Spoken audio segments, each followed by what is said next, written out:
और भगवान ने यहाँ कहा है कि मनुष्य का ये स्वभाव होना चाहिए कि वो जो भी कोई वस्तु दान में दे तो विशेषकर ब्राह्मणों को ही दान में दे। आपने देखा होगा कि जो भी अनुष्ठान यज्ञ किए जाते हैं तो ब्राह्मण के माध्यम से किए जाते हैं। और जो वस्तु दान की जाए, चाहे वो भोजन ही क्यों ना हो, अगर आपको अपने पितरों से प्राप्त कराना है या अपने देवताओं को खिलाना है तो किसके माध्यम से जा सकता है? ब्राह्मणों के माध्यम से। जब ब्राह्मण आपके घर भोजन कर लेता है तो ये समझिए कि साक्षात 33 कोटि देवी देवता आपके घर भोजन करने बैठ गए हैं। क्योंकि ब्राह्मण के पास मधुर वाणी के साथ साथ शास्त्रों का ज्ञान भी होता है, वेद पुराणों का ज्ञान होता है।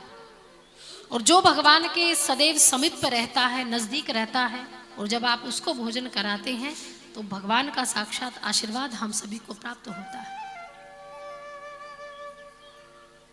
बड़े सौभाग्यशाली होते हैं वो जो ब्राह्मण को भोजन करा पाते हैं, बड़े भागवान होते हैं ये। और ये मैं नहीं कहती, यहाँ ब्राह्मणों के विषय में साक्षात श्रीमद् भागवत में श्री कृष्ण कहते हैं, ये दुनिया मुझे पूजती है और मैं ब्राह्मण को पूजता हूं। भगवान भी डरते हैं ब्राह्मणों से। ब्रह्मा जी के 4 पुत्र हैं, सनकादि ऋषि, सनत सनंदन सनातन और सनत कुमार।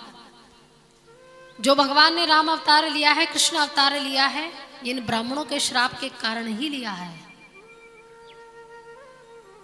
इन्हीं ऋषियों ने भगवान के 2 द्वारपाल थे, जय और विजय, इन दोनों को श्राप दिया था क्योंकि वो भगवान से मिलने नहीं दे रहे थे।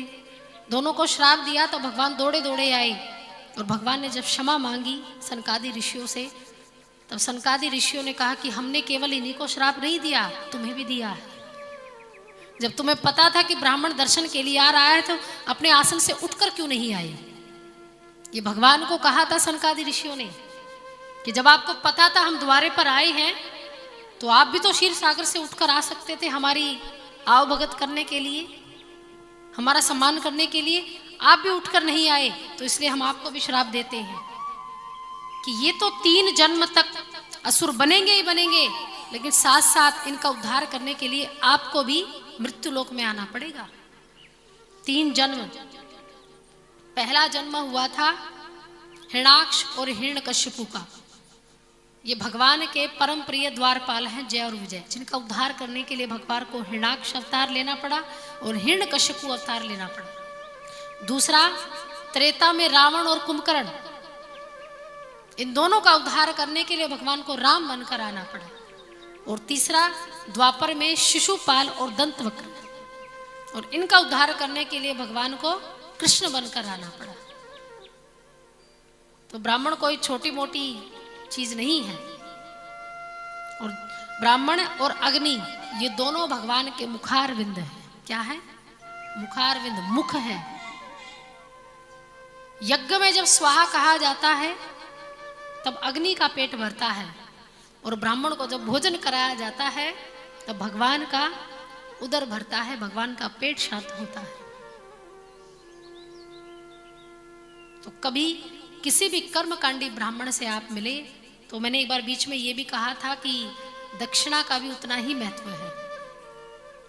तो किसी ब्राह्मण के माध्यम से अगर आप ज्ञान प्राप्त कर रहे हैं तो दक्षिणा विशेषकर देकर ही आपको विदा लेनी चाहिए। तो ब्राह्मणों के विषय में यहाँ श्री भगवान श्री कृष्ण अपने पुत्र और पुत्रों को उपदेश देते हैं कि ब्राह्मण चाहे कैसा भी है वो फिर भी हर युग में पूजनीय है।